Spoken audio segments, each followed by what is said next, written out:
I was being handcuffed next to my tomato vines when it happened. The self-declared queen of the HOA, Cynthia Whitmore, clapped like she'd just won a game show. "That'll teach you to run an illegal farming operation," she screeched as if I were cooking meth under a greenhouse instead of growing kale and cucumbers. To top it all off, she live-streamed the whole spectacle with the caption, "Neighborhood agro-criminal caught." I didn't say much. I just smiled. Because what Cynthia didn't know, what none of the viewers of that chaotic stream knew, was that I am the state agricultural commissioner. Her little stunt had just evolved from suburban drama to a full-blown statewide disaster. My name's Daniel Morton. I've spent the last 25 years in boots and boardrooms, from remote grain silos to writing soil health legislation. When I bought a modest property in an HOA suburb with plans to grow some food for my family, I figured the biggest challenges would be soil quality and the occasional squirrel. I didn't expect my biggest threat would come in the form of a woman in a pastel tracksuit with a clipboard and an inflated sense of power. The garden was humble. Raised beds, some climbing vines, a few chickens, and yes, a compost bin I affectionately named Greg. Everything was legal, quiet, neat, until Cynthia got elected HOA president. The war began with a carrot. Pulled one and she saw it. That same afternoon I got a notice, unauthorized agricultural activity. Then came the fines. $25, then $75, escalating with every passing day. I cited state exemptions for personal agricultural use. She told me with no irony, not in my neighborhood. Cynthia was a rule writer, not a rule follower. Every week she made up new violations. Grass too green? Must be fake. Chicken coop too clean? Must be unlicensed. Soon she was circling my backyard with binoculars, whispering into her phone like I was on a terrorist watch list. One Thursday morning, while harvesting tomatoes with my niece, Cynthia stormed up to the fence with her phone already recording. She pointed to my crops and shouted about violations. My niece, bless her heart, offered her a cucumber. Cynthia looked at it like it was radioactive. "That's an unlicensed vegetable," she spat. Later that day, she trespassed onto my property with 2 mall cops in reflective vests. "These are my private enforcers," she announced, as if she were some suburban warlord. "This is an unauthorized agricultural zone. We're shutting it down." When I reminded her of the laws and called out the illegality of her actions, she didn't even blink. Instead, she handed me a stack of forged legal documents. I refused to comply. She called the police. To my shock, they came. She told them I was hiding banned rootstock and undocumented workers. When they arrived, they found sunflowers and chickens. One officer laughed. Cynthia glared. I told them who I was.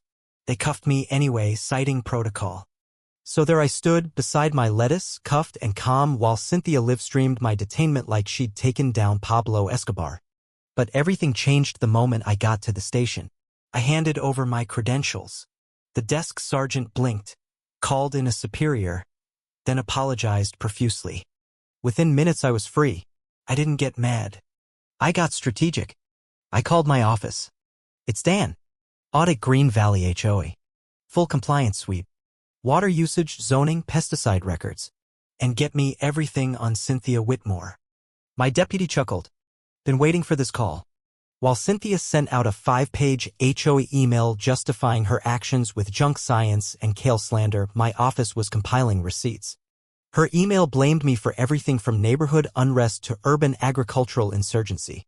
I walked into the emergency HOA board meeting wearing my badge. The room went silent. Cynthia twitched. "Mr. Morton, I don't know what you think you're doing here," she started. I cut her off. "As the State Agricultural Commissioner, I'm initiating a full review of your HOA's practices. Effective immediately."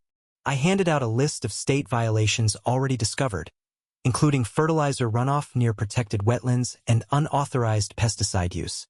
Cynthia's smile melted faster than her overpriced yard mulch. Then came the inspections. My compliance officers swarmed the neighborhood. Soil tests, drone scans, water audits. One team found rare, prohibited orchids in Cynthia's yard. Her secret greenhouse, hidden behind a privacy fence, was an unlicensed nursery of illegal flora. Neighbors peeked over fences. Photos leaked. One image of her orchid lair went viral with the caption, "Cynthia's Secret Garden of Hypocrisy." Turns out she had diverted HOA funds for personal landscaping. A butterfly wall, a koi pond, a gazebo that crossed onto a neighbor's lot. All unpermitted. All paid for with community money. Reporters showed up. A local news segment featured me beside Greg the compost bin, stating, "We're not targeting anyone. We're enforcing laws." Cynthia, desperate, tried hosting an emergency vote to expel me. Her flyers claimed I was weaponizing vegetables and that one of my chickens was aggressive. My niece whispered she means Ruth. Ruth gave the toddler a cookie. At the meeting, Cynthia wore a sash labeled HOA president and delivered a speech about vegetable tyranny. When votes were counted, only she had voted yes. The next week, the state audit concluded. Cynthia was found guilty of financial mismanagement, unauthorized pesticide use, harassment, and more. She was barred from HOA leadership, fined, and required to repay misused funds. Court day came. She wore bright pink, flanked by lawyers who looked dazed. My legal team laid out everything. Documents, footage, emails including one where she called me a veggie freak and vowed to scare him off. Her defense unraveled fast. The judge ruled decisively. Cynthia was fined thousands, banned from any future HOA authority, and ordered to dismantle all unapproved structures. Her reign was over. That night, our neighborhood gathered in the park. No one called it a celebration, but there were cupcakes shaped like tomatoes and a bounce house. One woman hugged me and said, "I haven't seen people smile here in years." The next morning, Cynthia trespassed again. Security footage caught her fumbling with the chicken coop at dawn. I filed charges. Again. Days later, our harvest festival brought together local farmers, neighbors, and even a state senator. Ruth the chicken wore a ribbon. Cynthia tried to crash it but tripped into a wheelbarrow of sweet potatoes. A deputy reminded her of her restraining order. Later that week, the governor's office designated our community as a pilot site for sustainable urban farming. We got funding, permanent exemptions, and a future. I stood at the garden's edge that night, watching my niece nap under the trellis beside Ruth. I installed a small wooden sign that read, "Commissioner's Coop, where community grows." Under it, someone painted a cartoon of Cynthia being chased by a chicken. I didn't take it down. Some things are better left as reminders. Because when people stand up, plant roots, and say no to petty tyranny, what grows from that is more than food. It's everything Cynthia never understood.